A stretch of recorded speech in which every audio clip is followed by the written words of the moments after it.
Hello, hello, hello. This is Adrienne Berg, and this is The Ageless Traveler.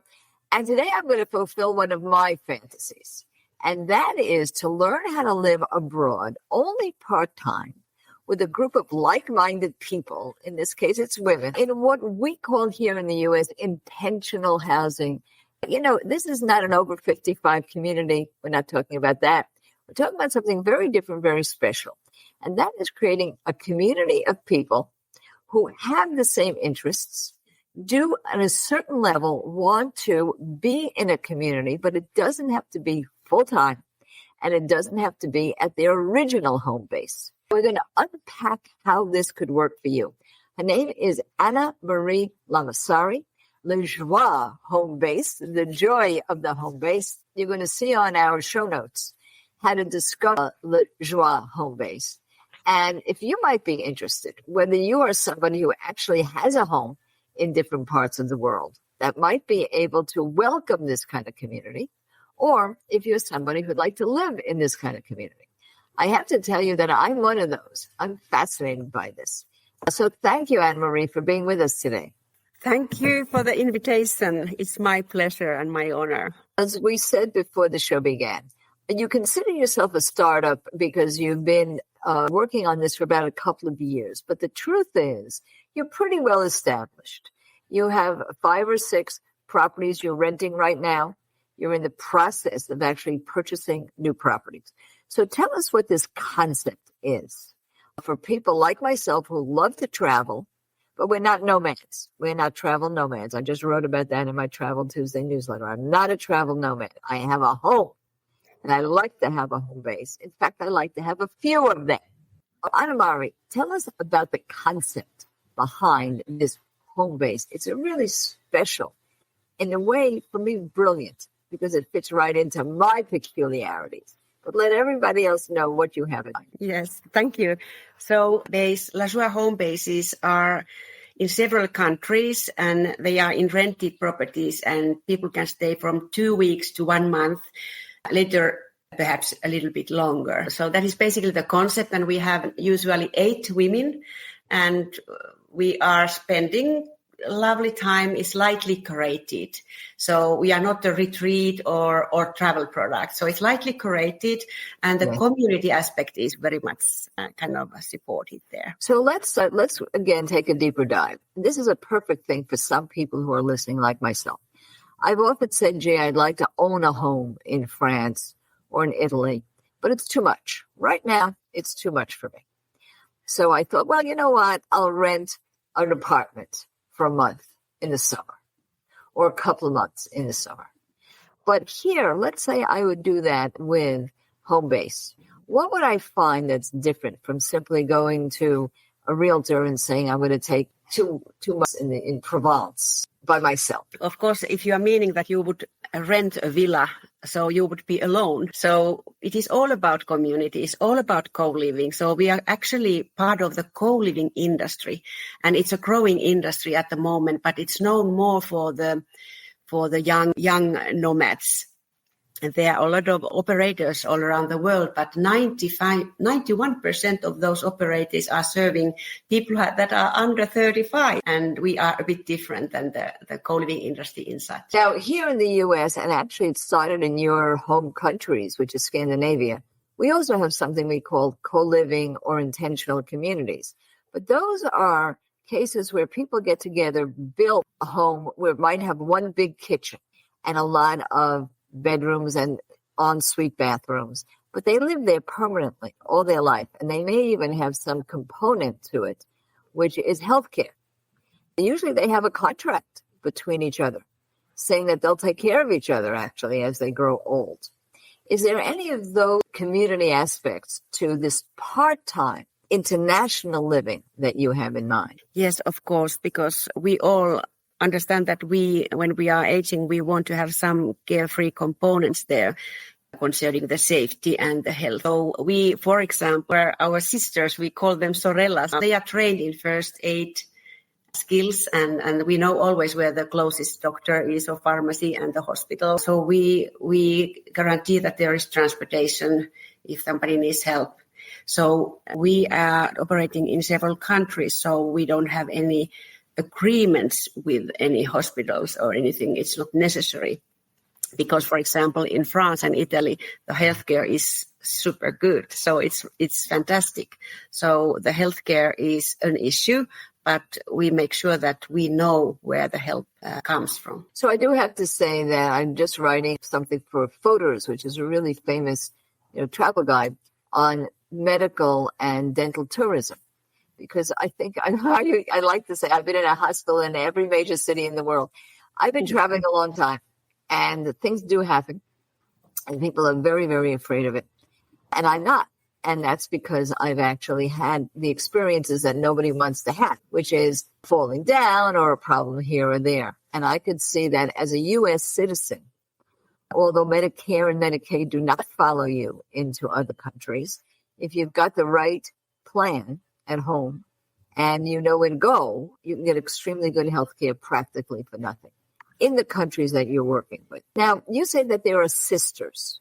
Yeah. People who are almost there. Are they like a concierge where they'll tell you what to see, where to eat, and bring community events together? What's their role?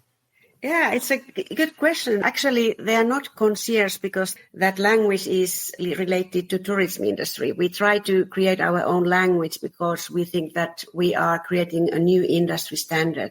Totally a new industry, which is called home basing. So if you think that Airbnb didn't exist 15 years ago, and now they're everywhere. So we created a social innovation. So, and we are kind of bringing people together part-time, perhaps in the future more longer time. But this is, we call them sorellas. It's an Italian word for sister. So actually, I just came back from a sorella training. So we have a 1 week training in a provincial chateau.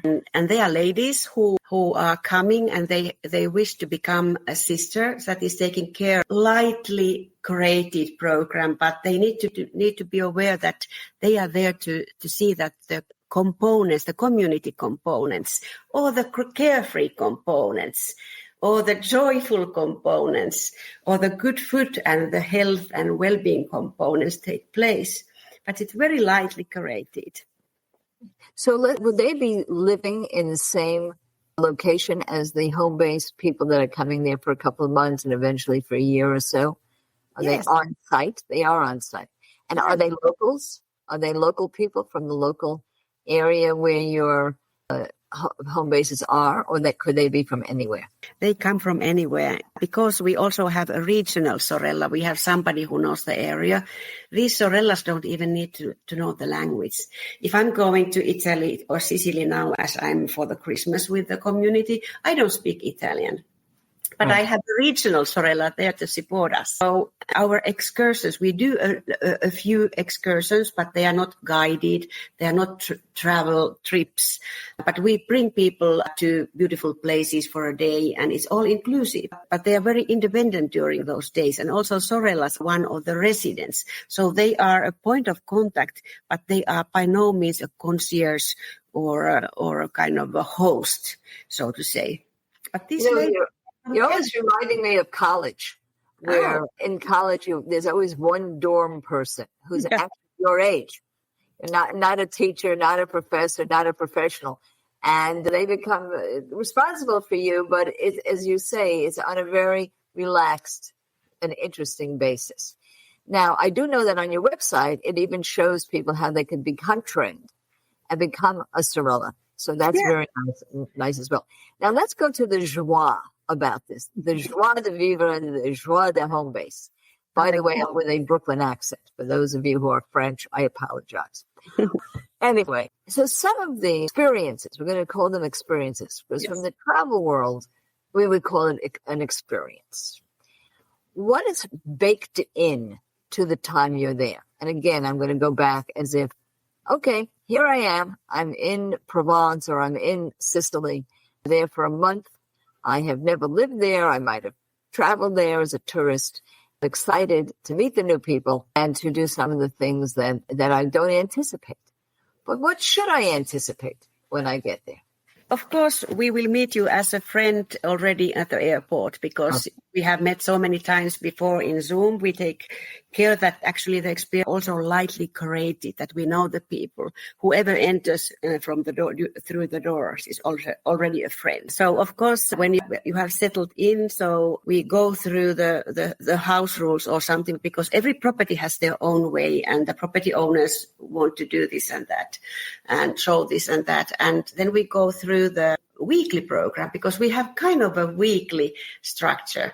And for 1 week, even if it's like 6 months, so in 1 week, we do have from 1 to 3 times chefs cooking for us. And every week we do a one long day, whole day excursion and a 1 half day excursion. And that is basically the structure. So we don't have like a wake up call, 8:30, we leave somewhere. But it is people sleep in the mornings, or they wake up in the mornings and do what they do. So, for example, now somebody was writing a book and somebody wanted to go for a walk. And somebody is getting the fresh croissants from the boulangerie. But then at lunch we meet. And before dinner, we meet at the apéro. And apéro is the French word for a moment where people and families and friends meet before they eat dinner or lunch. So we appreciate those cultural eating times, so to say. Mm-hmm. In my country, in Finland, we eat at 5.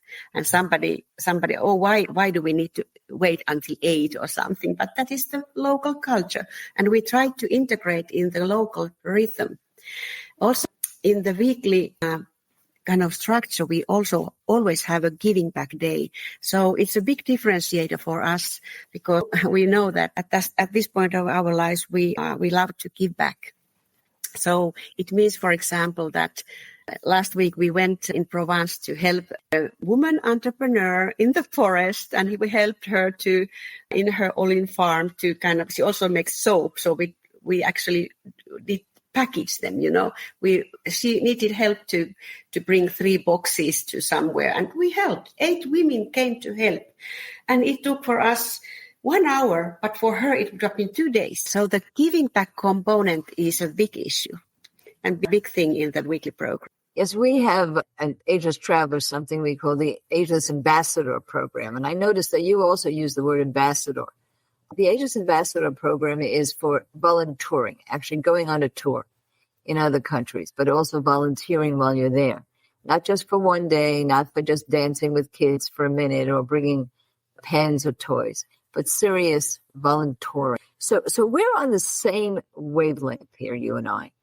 I know that as an older person, my greatest thrill is to give back. I actually said to my granddaughter, she was sad, she's only 7. I said, if you're ever sad, ever, please take this advice. Go out and do something for somebody else. You will have the most amazing reaction. So when we come back, I want to talk about something else, Anna Marie, and that is food. You talked about the food, and a lot of us do go to Europe, particularly the places you're in, to eat. And how do you integrate that? So don't you guys go anywhere. We'll be right back.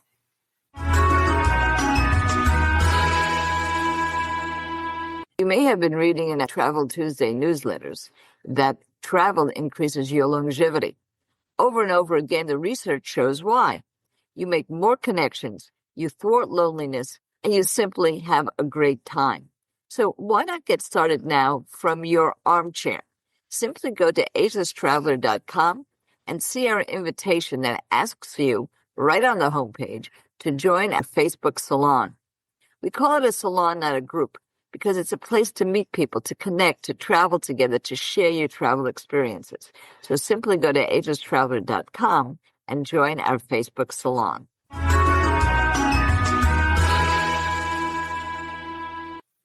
And now we are back, and we're here with Anna Marie, and what you're creating for us is, as you say, a unique concept that's getting fleshed out just day by day, that I'm fascinated by. And you did mention one of the most important things about Europe, which is eating. So how does that work? There is a communal kitchen, and can people cook on their own? Do you have a chef there? Do you go out to restaurants? Give us a little taste of the taste. Actually, we do all of this, what you mentioned. So I'm actually returning from Provence now, and we had 2 weeks taste of co-living, and our residents, we were cooking together, but we also went to restaurants, and many times per week there were a chef. And then we had lunch next day inspired by the fridge because there were so many leftovers from the beautiful chef's dinner. But if you think that our properties are now in Italy and in France, so they are, both countries are kind of very eating-centric cultures. So all the food we bought from the local farmers directly or from a cooperative in the little village. And only once we went to a bigger grocery store, we don't need anything from there. So that's how people live. So basically, the properties behind the touristic facade, where the little farmers live. Yeah, speaking about tourism, because, that's my world, there are certain buzzwords today in tourism, and one of them is immersion. You immerse yourself in the community. I just came back from a barge tour with European waterways, and it's very slow travel. You get off the barge every day. It doesn't go very far. I can walk faster than the barge. And you go into the community and you see it in a very different way than being on a tour. So I think this is appealing to a lot of people on a lot of levels. But let's take a person like myself who loves sightseeing.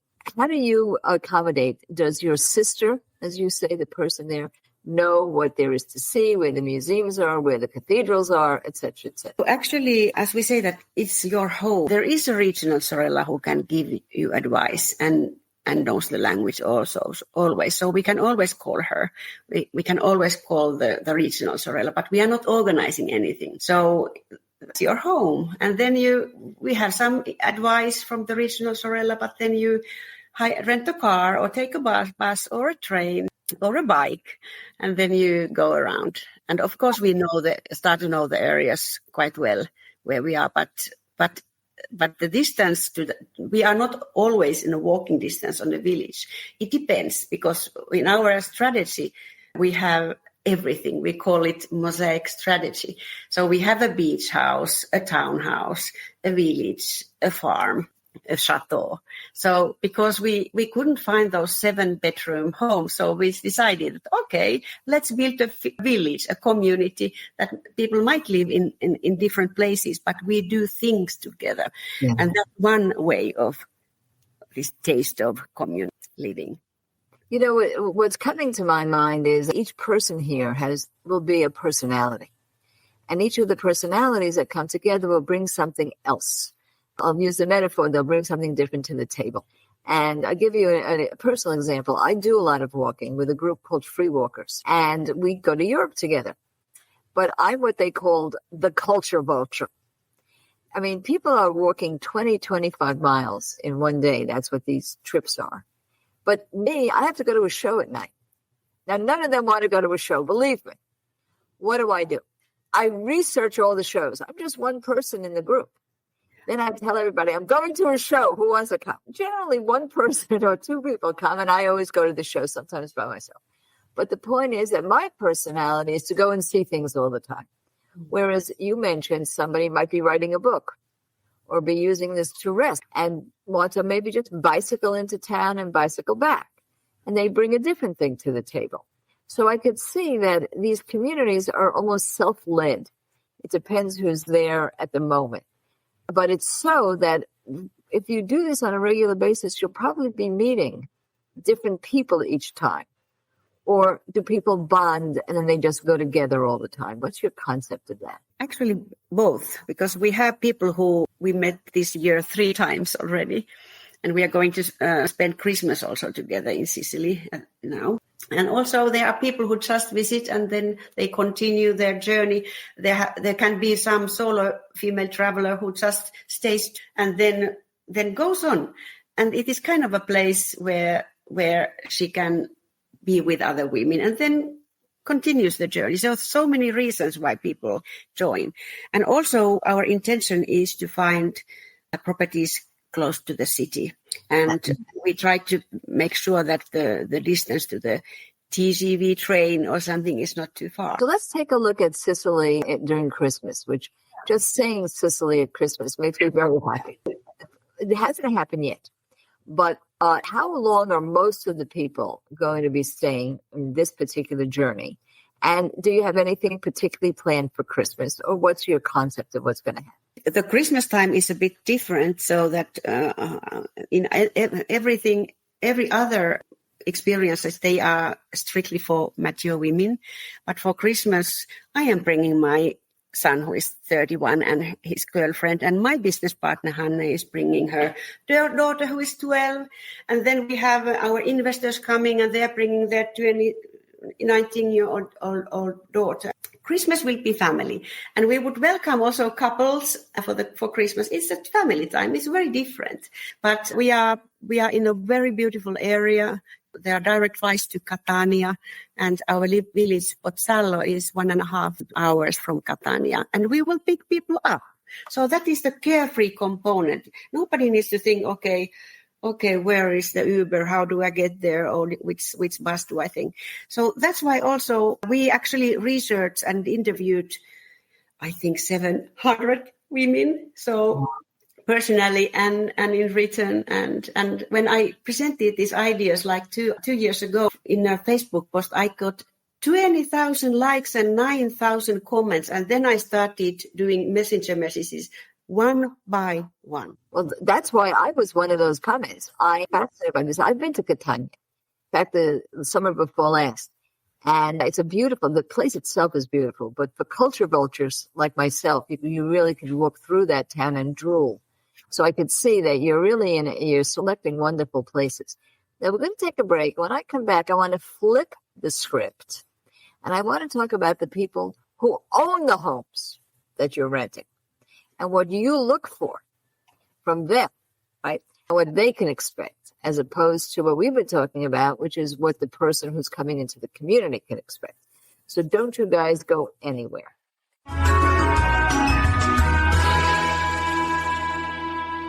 One of the things that you've told me over and over again is that your biggest barrier to travel is money. What else is new? Well, we have now affiliated and partnered with all the booking sites that you would be interested in. That's booking.com, that's hotels.com, that's Expedia, that's Guides, Get Your Guide, and of course TripAdvisor, the big one.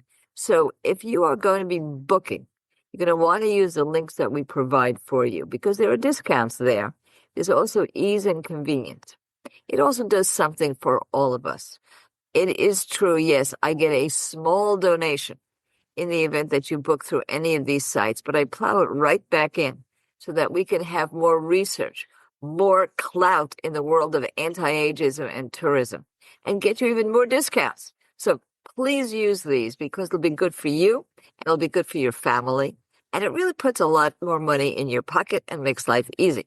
How do you do that? Well, you simply go to our discount page on agelesstraveler.com/discounts. You'll see that also in the show notes. So use it and never stop traveling.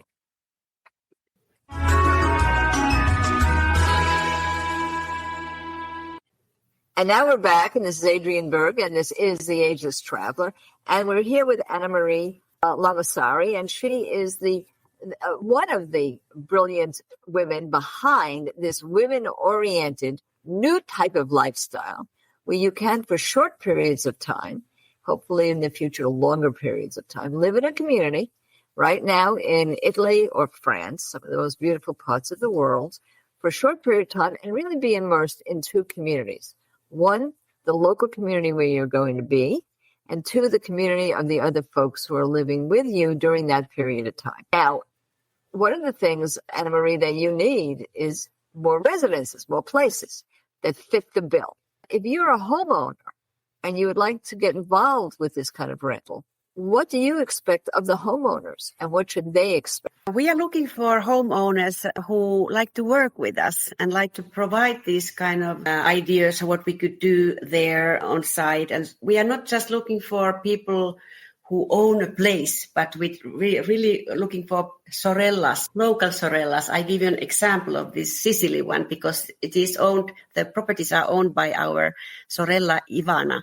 And she will be our regional sorella also, a little bit letting know what to do and who to help and how to give back and so on. So we are really looking for partnerships, and we say that we are a brand and partnership driven company, and we have quite ambitious growth targets. So you mentioned France and Italy. So we now actually have one sorella looking in Spain and one in Portugal. We would like to find beautiful, charming properties, even modern or old, but they have to be enough rooms, enough bathrooms, but sometimes people are willing to share a bathroom, and community spaces inside and outside, and not so long distance to villages or sites. That is a difficult concept. Everything relates. We have a couple of, I think, podcasts about buying a home abroad, more than one. And one of them by McMahon is very interesting because he deals a lot with Spain. And when I looked into the properties there, they are condos. They're small condos, one room, sometimes a studio, but they're all in one building. And so it's very possible that a group of folks who live in the US or the UK or Australia, but do still love Europe and want to have a home in Spain part-time, could buy up to 7 of these because they're not expensive. And part-time become one of your sorellas as well. Now, let's go back to the women's factor, because this is really, I really want your opinion on this. I have discovered that solo women travel are not necessarily solo. I've mentioned that before, that I'm married for many decades, and my husband does not like to travel as much as I do. And I hear this over and over and over again. What do you think is the reason, and it's statistically correct, that women just love to get out in the world and travel and see new things as they get older? What vibe do you feel when you're with these women? It must be something emotional or psychological. Yeah, I agree with you. And we discussed this actually quite a lot. There is a theory also that it might be hormonal, because when we have less estrogen, that one doctor actually said that last week, so that it's we are no more nurturing. So we come back to us, the true me, and we remember our desires and what we want to, how we want to live and be curious. I don't have an answer, but I think that this hormonal aspect of it was very interesting because of the nurturing phase is over. And even if you have grandchildren, we have ladies who are now moving out of US and they are exploring their life in France. I have quite many ladies like that. Well, certainly it's a test drive. It's like, it's like a test drive. Adrian, it's interesting that 97% of our community members are from US, and it's a big number. I think that there is the curiosity of, or the love of Europe, for example, or the travel itself. There's also ladies who say that now they are empty nesting and they just want to have the feel of being alive. I have discovered that if you take yourself out of your situation, just physically, not talking about therapies, retreats, I'm not talking about anything fancy. I'm talking about take yourself out of your situation and bring yourself into another environment. You become another person. And I've been doing some research on this or presentations on a cruise ship. And I've discovered that it is actually neurological, that because the people who are now surrounding you, which are let's say the people in your community that you never met before, they have no judgment about you. They don't know who you are yet, until the Zooms and all those things that you set up for them. So you can be anyone you want. Whereas when you're in your home that you've been in for 35 years, everybody expects you to be a certain person. And if you're not that person, they think there's something wrong with you that minute. So you can never reinvent yourself in that way. But the minute you take yourself out of that situation, you're seen with a tabula rasa, you're a clean slate. And it was interesting. I saw a Canadian movie yesterday called Better Days about a woman who lost her husband suddenly And she was about 55, 60, a little bit older. And she decided to remarry. And then she left the second man at the altar. Why? Because she realized she had never given herself the space to find out who she was by herself. And that's one of the other things that you provide, I think, in this community for people who do love to travel. So without getting too deeply into it, it's a lot of fun. You don't call it a retreat, but I think it can be transformative.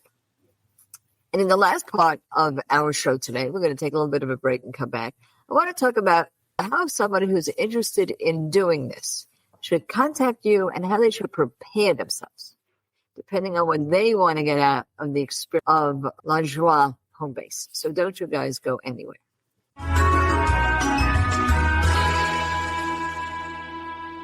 Now I have something special for you. If you love honest conversation about aging well, and I know you do, you'll want to check out my friend's podcast. Her name is Wendy Green.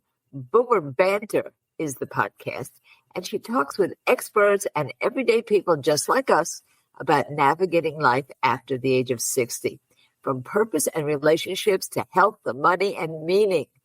It's available wherever you listen to podcasts. Now, she's got something brand new for you that I'm offering you. It's absolutely free of charge. If you're a little stuck about what's next in your life, take her free What's Keeping You Stuck quiz.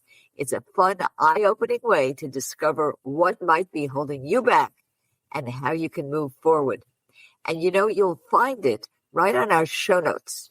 Take a look at the show notes and you will see the Not Stuck Renewed website. Take a look at the show notes and say hello to Wendy for me.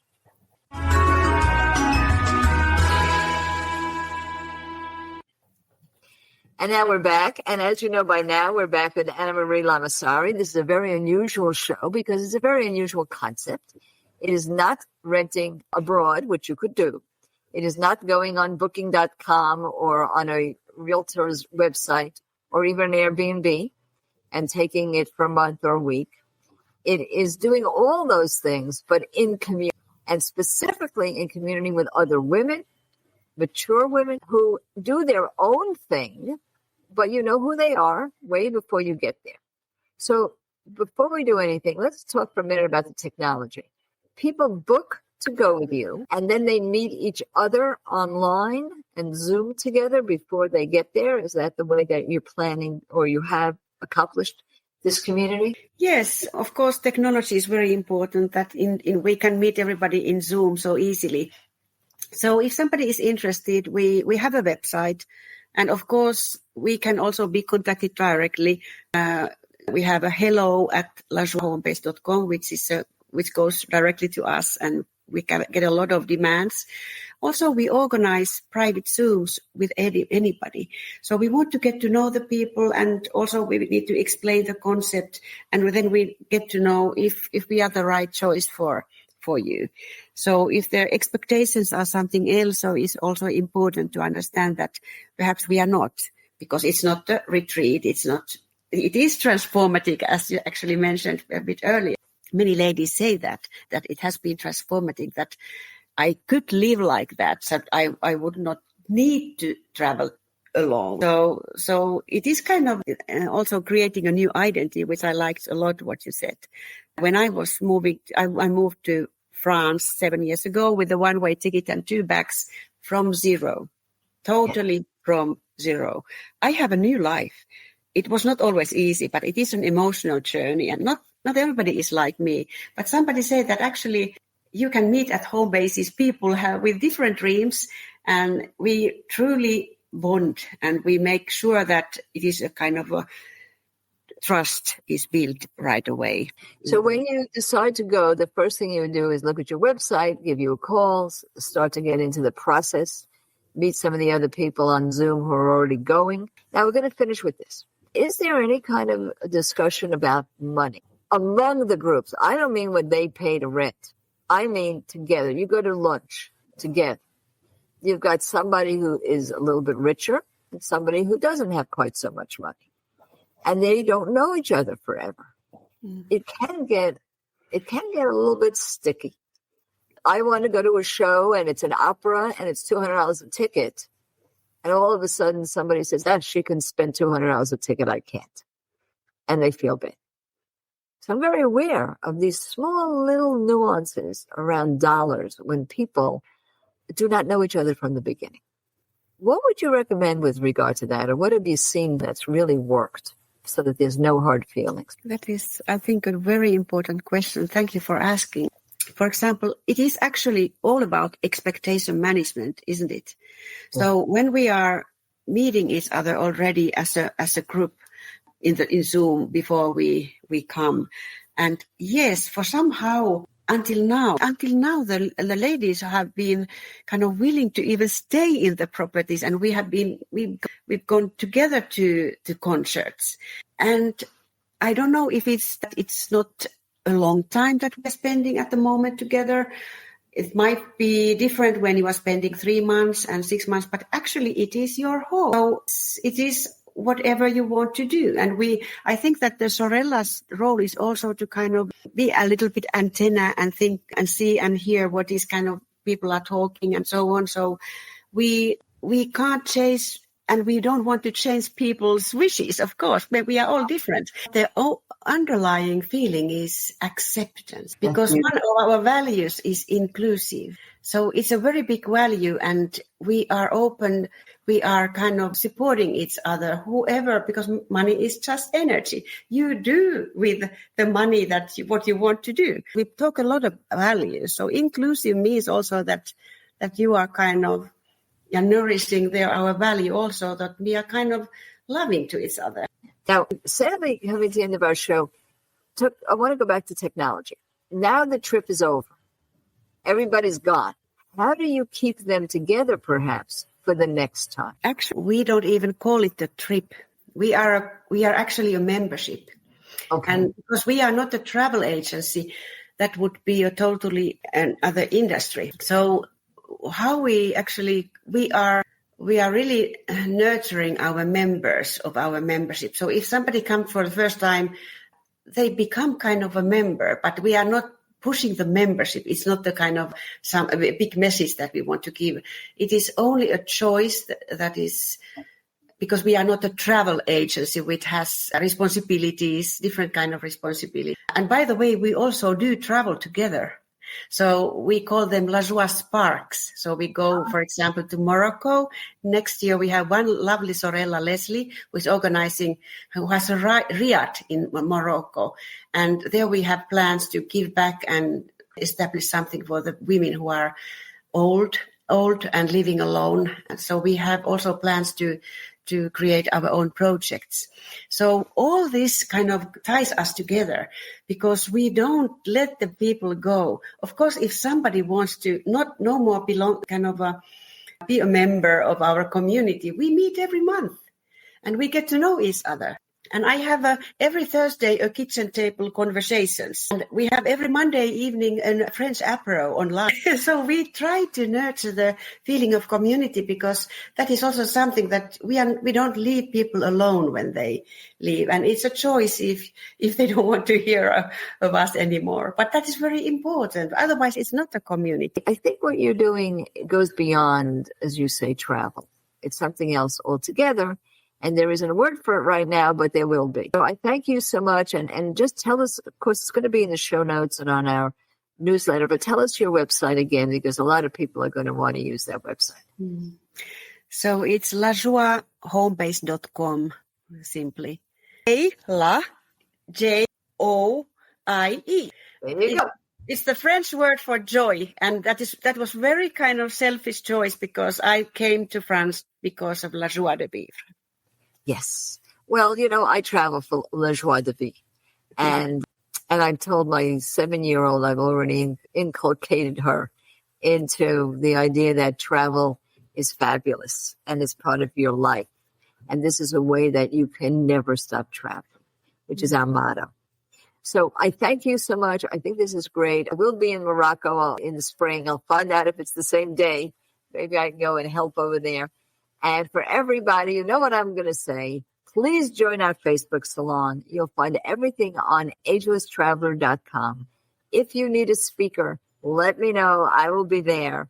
if you are interested in hints and tips and discounts and great destinations, our newsletter and all of our ebooks are free. You'll find everything on Ageless Traveler, and never stop traveling.